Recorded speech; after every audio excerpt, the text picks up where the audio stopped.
Hello friends, आपका बहुत बहुत स्वागत है आपके अपने YouTube channel RC short hand में। फ्रेंड्स, आज 1 फरवरी का संपादकीय डिक्टेशन 5 सेकंड में शुरू हो जाएगा।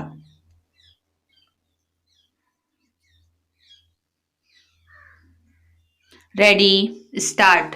प्रधानमंत्री ने मन की बात कार्यक्रम में गणतंत्र दिवस पर दिल्ली में हुई हिंसा और खासकर लाल किले में राष्ट्रीय ध्वज के अपमान की घटना की ओर जनता का ध्यान केंद्रित करते हुए जो पीड़ा व्यक्त की वह पूरे राष्ट्र की पीड़ा बननी चाहिए। इस दिन जो हुआ वह घोर अनर्थ था और उसकी कोई कल्पना भी नहीं करता था। दुर्भाग्य से किसानों के नाम पर देश को शर्मसार करने वाला यह अनर्थ हुआ। इससे भी दुर्भाग्य की बात यह है कि संकीर्ण राजनीतिक कारणों से कुछ लोग इस घटना की गंभीरता को समझने से जानबूझकर इनकार करने के साथ किसानों को उकसाने में लगे हुए हैं। किसानों की समस्याओं का समाधान उन मांगों को मानने से बिल्कुल भी नहीं होने वाला जो दिल्ली को घेर कर बैठे कुछ किसान संगठनों की ओर से की जा रही है। यह अच्छा हुआ कि किसानों की समस्याओं के हल के एक तरीके का जिक्र प्रधानमंत्री ने अपने मन की बात कार्यक्रम में किया। उन्होंने यह जिक्र बुंदेलखंड में स्ट्रॉबेरी की खेती का उल्लेख करके किया। निसंदेह इस तथ्य से अवगत होना सुखद आश्चर्य का विषय है कि बुंदेलखंड जैसे इलाके में स्ट्रॉबेरी की खेती हो रही है। प्रधानमंत्री ने यह भी बताया कि नई तकनीक का सहारा लेकर स्ट्रॉबेरी की खेती अन्य ऐसे इलाकों में भी हो रही है जो इसके लिए नहीं जाने जाते। ऐसे सफल प्रयोग अन्य फसलों के साथ भी हो रहे हैं।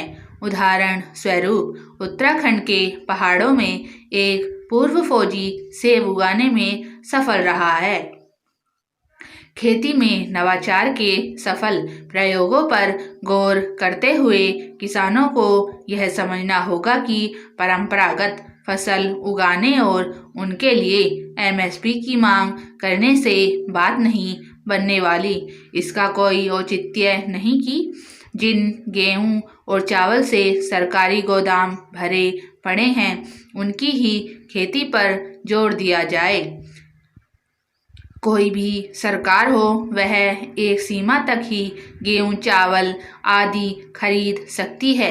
यह एक समस्या ही है कि अधिक पानी की मांग करने वाला धान पंजाब सरीखे कई ऐसे इलाकों में भी उगाया जा रहा जहां उसकी ज़्यादा ज़रूरत नहीं है। यही स्थिति गन्ने और कुछ अन्य फसलों के साथ भी है।